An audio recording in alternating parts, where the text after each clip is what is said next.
In this video tutorial, I'm going to share to you on how you can fix an unexpected error is keeping you from deleting the file, error 0x800710FE or 0x80071112A.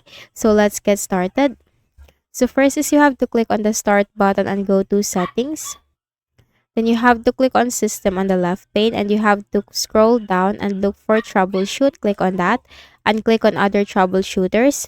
So here, once you find the shared folders, so as you can see, if you find the shared folders from here with the run button corresponding to it, run the shared folders troubleshooter, follow the on-screen instructions, and then it will suggest or it will give you suggestions and recommendations to fix the issue. So simply follow the steps, and after performing that, you have to right click at the start button, shut down or sign out, and restart your Windows. So if this video is valuable, do not forget to hit the like button and subscribe to this YouTube channel so we can produce more tutorials for you. Next method is we have to clear the temporary file. So click on the start button and go to settings.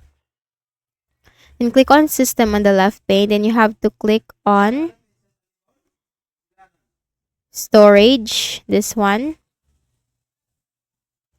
Then you have to wait for the temporary files to be done. Loading. Then you have to delete everything from here. Okay, if there are items in your downloads that you are still going to need, do not include downloads and simply click on remove files and click on continue.